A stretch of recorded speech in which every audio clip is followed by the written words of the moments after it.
It's Tuesday morning. இந்த ஒரு மசாலா இருந்தால் போதும் உங்ககிட்ட நீங்கள் எல்லா டைப் ஆஃப் நான் வெஜிடேரியன் டிஷ்ஷஸும் பண்ணிட முடியும், இன்க்ளூடிங் பிரியாணி.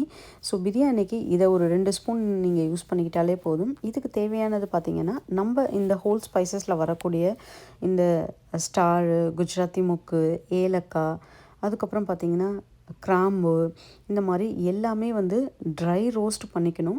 இந்த குவான்டிட்டி பார்த்திங்க அப்படின்னா, எனக்கு ஸ்டோர் பண்ணி வச்சேன்னா ஒரு 1 மந்த் கிட்ட வரும்.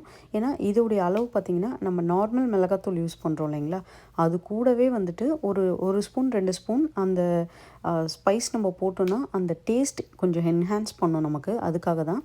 இது கூடவே பார்த்திங்கன்னா நீங்கள் தனியா போட்டுக்கலாம். இது எல்லாமே வந்து நீங்கள் ரொம்ப ரொம்ப மீடியம்லேருந்து லோ ஃப்ளேமில் வச்சு தான் வந்து நீங்கள் இதை வறுக்கணும். ஏன்னா இது வந்து கேஸ்ட் அயன் நான் பண்ணுறது.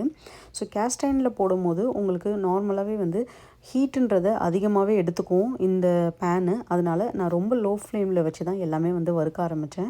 இதோடைய ஃபுல் லிஸ்ட் வேணும் அப்படின்னா கமெண்ட் செக்ஷனில் கேளுங்க, நான் இன்க்ரீடியன்ட்ஸ் லிஸ்ட் கொடுக்குறேன்.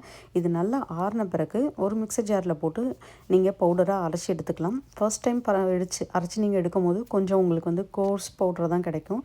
ஆனால் ஒரு 2 to 3 டைம்ஸ் நீங்கள் அரைச்சிட்டு அதுக்கப்புறம் சில்லி பவுடர் உங்களுக்கு வந்து 1 or 2 டேபிள் ஸ்பூன் வந்து சேர்த்துக்கோங்க. இது எதுக்காக அப்படின்னா, சம்டைம்ஸ் நீங்கள் ஃபிஷ் ஃப்ரைஸ் ஏதாவது நீங்கள் பண்ணுறீங்க அப்படின்னா பெப்பர் பவுடரும் இந்த ஒரு பவுடர் நீங்கள் வந்து ஒரு 2 ஸ்பூன் போட்டுட்டு அதுக்கப்புறம் நீங்கள் ஃபிஷ்ஷை வந்து நல்லாவே வந்து மேரினேட் பண்ணி லெமன் ஜூஸ் போட்டு ஊற வச்சுட்டு நீங்கள் ஃப்ரை பண்ணிங்கனாலே உங்களுக்கு வந்து ஒரு சூப்பரான fish fry, restaurant style fish fry உங்களுக்கு கிடைக்கும். இதுவே நீங்கள் வந்து சிக்கன் 65க்கும் பண்ணலாம், தந்தூரிக்கும் பண்ணலாம். நீங்கள் இந்த ஒரு மசாலா இருந்தாலே போதும்.